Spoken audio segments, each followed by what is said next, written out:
ओम श्री गणपते नमः। ओम श्री साईं नाथाय नमः। हैप्पी होली भक्तों।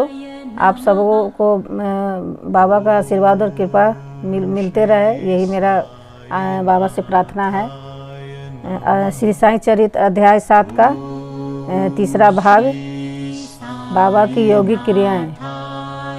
बाबा को समस्त यौगिक प्रयोग और क्रियाएं ज्ञात थी। उनमें से केवल 2 का ही उल्लेख यहाँ किया जाता है।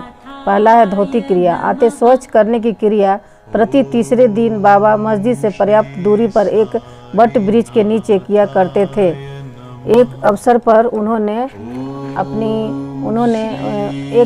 लोगों ने देखा कि उन्होंने अपनी आंतों को उदर से बाहर निकालकर उन्हें चारों ओर से स्वच्छ किया और समीप के वृक्ष पर सूखने के लिए रख दिया। सीडी में इस घटना की पुष्टि करने वाले लोग अभी भी जीवित हैं। उन्होंने इस सत्य की परीक्षा भी की थी। साधारण धोती क्रिया एक 3.5 चौड़े व 22.5 इंच लंबे गीले कपड़े के टुकड़े से की जाती है। इस कपड़े को मुंह के द्वारा उदर में उतार लिया जाता है तथा उसे लगभग आधा घंटे तक रखे रहते हैं ताकि उसका पूरा प्रभाव हो जाए। तत्पश्चात उसे बाहर निकाल लेते हैं। पर बाबा की ये धोती क्रिया सर्वथा विचित्र और असाधारण ही थी। दूसरा, खंड योग। एक समय पर बाबा ने अपने शरीर के अवयव पृथक कर मस्जिद के भिन्न भिन्न स्थानों में बिखेर दिए। अकस्मात उसी दिन एक महाशय मस्जिद में पधारे और अंगों को इस प्रकार यहाँ वहाँ बिखरा देखकर बहुत ही भयभीत हुए। पहले उनकी इच्छा हुई कि ग्राम अधिकारी को यह सूचना देनी चाहिए कि किसी ने बाबा का खून करके उनके टुकड़े टुकड़े कर दिए हैं, परंतु सूचना देने वाला ही पहले पकड़ा जाता है। यह सोचकर वे मौन रहे। दूसरे दिन जब वे मस्जिद में गए तो बाबा को पूर्वतः हष्टपुष्ट और स्वस्थ देखकर उन्हें बड़ा विस्मय हुआ। उन्हें ऐसा लगा कि पिछले दिन जो दृश्य देखा था वह कहीं स्वप्न तो नहीं है।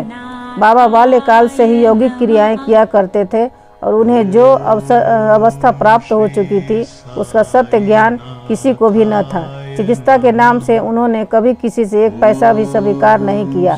अपने उत्तम लोकप्रिय गुणों के कारण उनकी कीर्ति दूर दूर तक फैल गई। उन्होंने अनेक निर्धनों रोगियों को स्वास्थ्य प्रदान किया। इस प्रसिद्ध डॉक्टर मसीहों के मसीहा ने कभी अपने स्वार्थ की चिंता न कर अनेक विघ्नों का सामना किया तथा स्वयं असहनीय वेदना और कष्ट सहन कर सदैव दूसरों की भलाई की और उन्हें विपत्तियों में सहायता पहुंचाई। वे सदा पर कल्याण चिंतित रहते थे। ऐसी ही एक घटना नीचे दी है जो उनकी सर्वव्यापकता तथा महान दयालुता की द्योतक है। बाबा की सर्वव्यापकता और दयालुता। सन 1910 में बाबा दीपावली के शुभ अवसर पर धूनी के समीप बैठे हुए थे। अग्नि ताप रहे थे तथा साथ ही धूनी में लकड़ी डालते जा रहे थे। धूनी प्रचंडता से प्रज्वलित थी। कुछ समय पश्चात उन्होंने लकड़ियां डालने के बदले अपना हाथ धूनी में डाल दिया। हाथ बुरी तरह से झुलस गया। नौकर माधव और माधवराव देशपांडे ने बाबा को धूनी में हाथ डालते देखकर तुरंत दौड़कर उन्हें बलपूर्वक पीछे खींच लिया। माधवराव ने बाबा से कहा, देवा आपने ऐसा क्यों किया? बाबा सावधान होकर कहने लगे, यहाँ से कुछ दूरी पर एक लोहारी जब भट्टी धोंक रही थी उसी समय उनके पति ने उसे बुलाया। कमर पर बैठे हुए शिशु का ध्यान छोड़ वह शीघ्रता से वहां दौड़ कर गई।